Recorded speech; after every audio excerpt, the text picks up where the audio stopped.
అప్పుల బాధలు వెంటాడుతున్నాయా? అయితే 6 జేవిఆర్ వారి జాతిరత్నాలు ధరించండి. నమస్తే. ఈ సమాజంలో ఎన్నో దారుణాలు చూసాం కానీ ఇంత దరిద్రులు ఈ వార్త నేను చెప్తుంటే మీకే అనిపిస్తుంది, ఇంత నీచులు కూడా ఉన్నారా ఈ సమాజంలో?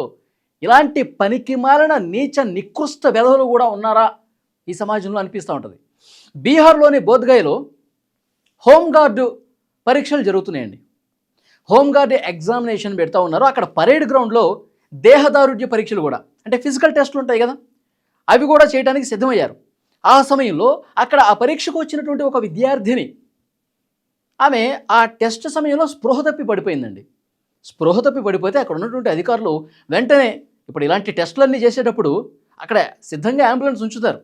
ఎందుకంటే పరిగెత్తేటప్పుడు కావచ్చు, ఇలా ఫిజికల్ టెస్టులు చేసేటప్పుడు ఒక్కొక్కళ్ళ శరీర తీరు ఒక్కొక్కలా ఉంటుంది కదా. కొంతమంది సొమ్మసిల్లి పడిపోతారు, కొంతమంది వాళ్ళకి ఆయాసం వచ్చేస్తుంది. సో ఎప్పుడు ఎమర్జెన్సీగా ఏం వస్తుందో తెలియదు. అందుకే ఒక అంబులెన్స్ను కూడా సిద్ధంగా ఉంచుతారు.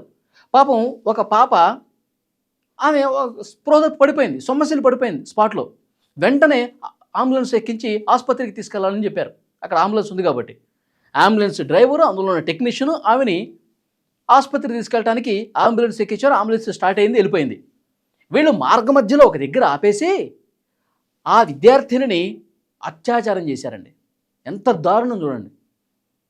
అంబులెన్స్లో ఆమె ఆరోగ్యం బాగాలేదని చెప్పి తీసుకెళ్తూ ఈ డ్రైవర్ గాడు, టెక్నీషియన్ గాడు ఒక నిర్మానుష ప్రదేశంలో అంబులెన్స్ను ఆపి ఈమె మీద అత్యాచారానికి పాల్పడ్డారు. ఎంత దుర్మార్గమైన చర్య, ఎంత దారుణం ఇది. ఇలాంటి వెధవులు కూడా ఉన్నారా? ఆమె ఈ తర్వాత ఆమె కొంచెం హోష్లోకి వచ్చిన తర్వాత, స్పృహ వచ్చిన తర్వాత వెంటనే పోలీస్ స్టేషన్కి వెళ్ళి కంప్లైంట్ ఇచ్చింది. ప్రస్తుతం అధికారులు ఇన్వెస్టిగేట్ చేస్తూ ఉన్నారు. అక్కడ అంబులెన్స్లో ఉన్నటువంటి సీసీ ఫుటేజ్ పరిశీలిస్తున్నారు. తర్వాత ఫోరెన్సిక్ బృందాన్ని కూడా రప్పించారు. ఇన్వెస్టిగేట్ చేస్తూ ఉన్నారు.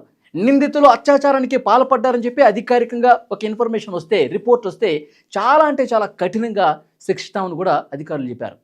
ఎంత దారుణం చూడండి. అంటే అంబులెన్స్లో ఉన్నటువంటి ఆ ల్యాబ్ టెక్నీషియన్ కావచ్చు, డ్రైవర్ కావచ్చు, ప్రాణాలు కాపాడాలండి.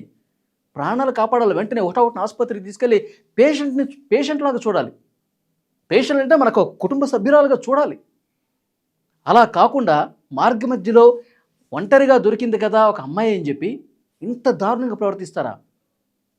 అక్కడ స్థానికంగా ఉన్న అధికారులు కూడా ఆ అమ్మాయి సమస్యలు పడిపోయినప్పుడు వెంటనే ఇంకొకరిని సహాయంగా పంపించాలా. వాళ్ళది కూడా మిస్టేక్ కనిపిస్తుంది ఇక్కడ. అక్కడ ఆ ఎగ్జామ్ నిర్వహిస్తున్నటువంటి నిర్వాహకులు ఎవరైతే ఉన్నారో వాళ్ళు ఒక సహాయకురాలుగా ఆమె వెంట పంపించాలి. స్పృహ తప్పి పడిపోయింది, అది చేయలా. ఇదే అదునుగా భావించినటువంటి ఆ దుర్మార్గులు ఎదురు కూడా ఆమె మీద రేప్ అటెంప్ట్ చేశారు. ఆమె స్పృహ వచ్చిన తర్వాత ఇంత దారుణంగా ప్రవర్తించారు వీళ్ళని చెప్పి కన్నీళ్లు పెట్టుకుంటూ బాధపడుతూ పోలీస్ స్టేషన్లో కంప్లైంట్ ఇచ్చింది. ఒక రాక్షస జాతి ఉందండి మన సమాజంలో. అక్కడక్కడ ఇంత దుర్మార్గంగా రాక్షసంగా ప్రవర్తించే నీచులు ఉన్నారు. ఎన్ని ఘటనలు చూడలేదండి. కొన్ని సంవత్సరాలుగా ఎన్ని రేప్ అటెంప్ట్లు చూడలేదు.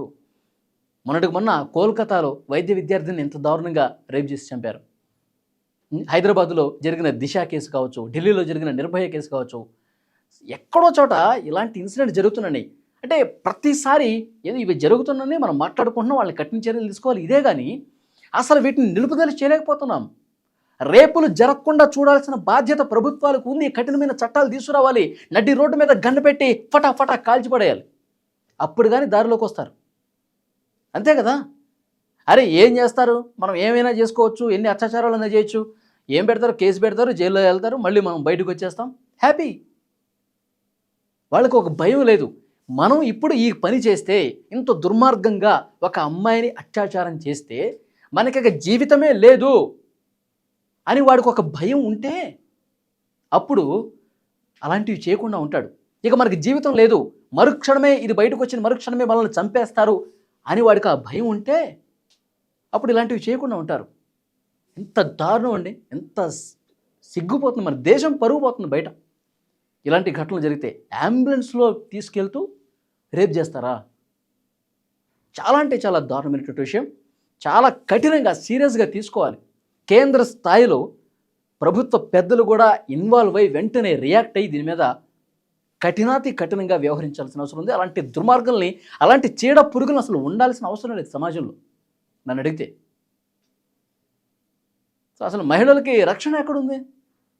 దేశంలో మనకు స్వతంత్రం వచ్చి ఇన్ని సంవత్సరాలైనా ఇంకా అత్యాచారాల గురించి మనం మాట్లాడుకుంటున్నామంటే మన దేశం ప్రగతి సాధించిందా? అద్భుతమైన టెక్నాలజీ, మనం అక్కడికి పోయి రాకెట్లు పంపిస్తున్నాం, ఇక్కడ రాకెట్లు పంపిస్తున్నాం, దేశం పురోభివృద్ధి చెందుతుంది, టాప్లో దూసుకుపోతుంది, ఇవి మాట్లాడుకుంటున్నాం. కానీ ఇంకా వేళ్ళూనికిని పోయినటువంటి ఇలాంటి దుర్మార్గపు చర్యల మీద ఇంకా మనం ఉక్కుపాదం మోపలేకపోతున్నాం.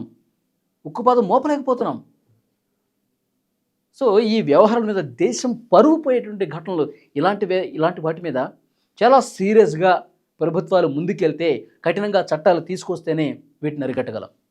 ఫ్రెండ్స్, డెఫినెట్గా మీరు ఈ వీడియో మీద రియాక్ట్ అవ్వండి, తప్పనిసరిగా స్పందించాలి. ఎప్పటికప్పుడు ఇలాంటి రేపులు ఘటనలు జరుగుతూనే ఉంటాయా? ఇవన్నీ ఎప్పటికప్పుడు మనం మాట్లాడుకోవడమేనా? దీనికి ఎండ్ కార్డ్ లేదా?